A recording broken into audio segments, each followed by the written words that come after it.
Your Highness, Excellencies, ladies and gentlemen, 16वें BRICS summit के शानदार आयोजन के लिए मैं राष्ट्रपति पुतिन को हार्दिक बधाई देता हूं और ब्रिक्स से जुड़े नए साथियों का भी एक बार फिर से हार्दिक स्वागत करता हूं।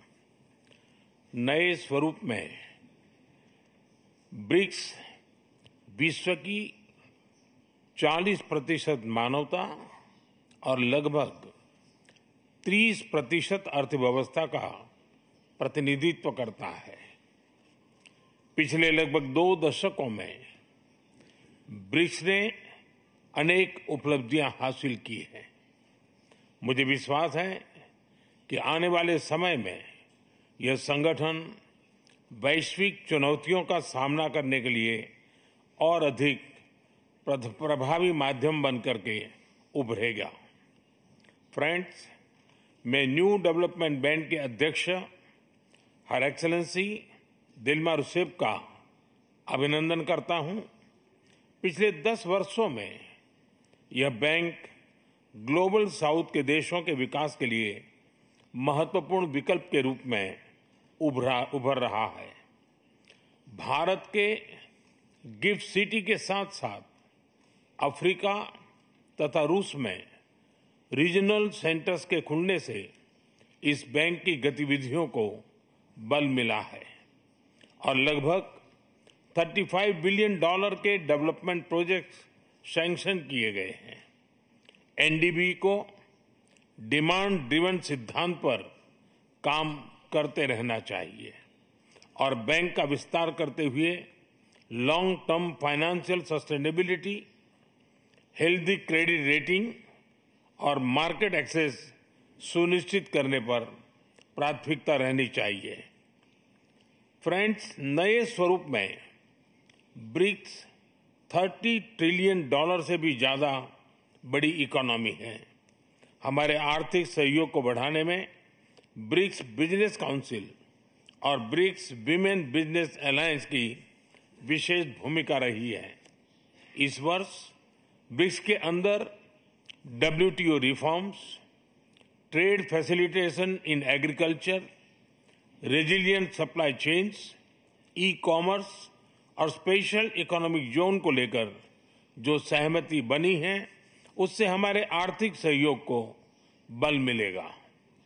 इन सब पहलों के बीच हमें स्मॉल और मीडियम स्केल इंडस्ट्री के हितों पर भी फोकस करना चाहिए। मुझे खुशी है कि 2021 में भारत की अध्यक्षता के दौरान प्रस्तावित ब्रिक्स स्टार्टअप फोरम इस वर्ष लॉन्च किया जाएगा।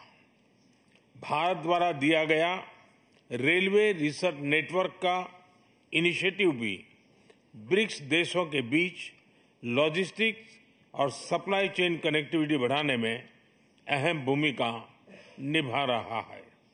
इस साल ब्रिक्स देशों में यूनिडो के साथ मिलकर इंडस्ट्री 4.0 के लिए स्किल्ड वर्कफोर्स तैयार करने पर बनी सहमति बहुत ही महत्वपूर्ण है। 2022 में लॉन्च किया गया ब्रिक्स वैक्सीन R&D सेंटर सभी देशों की स्वास्थ्य सुरक्षा बढ़ाने में मदद कर रहा है। हमें डिजिटल हेल्थ में भारत का सफल अनुभव ब्रिक्स पार्टनर्स के साथ साझा करने में खुशी होगी। फ्रेंड्स, क्लाइमेट चेंज हमारी साझी प्राथमिकता का विषय रहा है।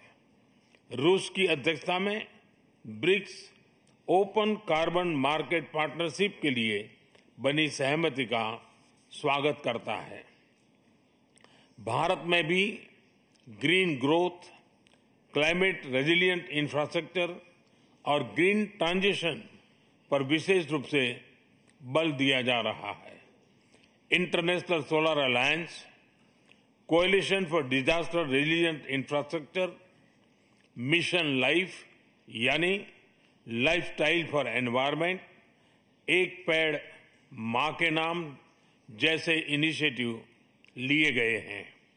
पिछले वर्ष COP28 के दौरान हमने ग्रीन क्रेडिट जैसे महत्वपूर्ण पहल की शुरुआत की। मैं ब्रिक्स पार्टनर्स को इन इनिशिएटिव से जुड़ने के लिए आमंत्रित करता हूं। ब्रिक्स के सभी देशों में इंफ्रास्ट्रक्चर के निर्माण पर विशेष रूप से बल दिया जा रहा है। भारत में मल्टी मॉडल कनेक्टिविटी को तेजी से बढ़ाने के लिए हमने गति शक्ति पोर्टल बनाया है। इससे इंफ्रास्ट्रक्चर विकास के लिए इंटीग्रेटेड प्लानिंग और इम्प्लीमेंटेशन में मदद मिली है और लॉजिस्टिक कॉस्ट कम हुई है। हमारे अनुभव आप सभी के साथ साझा करने में हमें खुशी होगी। फ्रेंड्स, ब्रिक्स देशों के बीच फाइनेंशियल इंटीग्रेशन बढ़ाने के लिए प्रयासों का हम स्वागत करते हैं। लोकल करेंसीज में व्यापार और सुगम रूप से क्रॉस बॉर्डर पेमेंट से हमारा आर्थिक सहयोग सुदृढ़ होगा। भारत द्वारा बनाया गया यूनिफाइड पेमेंट्स इंटरफेस यानी यूपीआई भारत की एक बहुत बड़ी सक्सेस स्टोरी है। इसे कई देशों में अपनाया गया है। पिछले वर्ष हिज हाइनेस शेख मोहम्मद के साथ मिलकर हमने इसे यूएई में भी लॉन्च किया।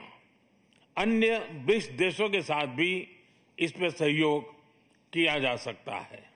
फ्रेंड्स, भारत ब्रिक्स के अंतर्गत सहयोग बढ़ाने के लिए पूरी तरह से प्रतिबद्ध है। हमारी विविधता और मल्टीपोलैरिटी में हमारा दृढ़ विश्वास हमारी ताकत है।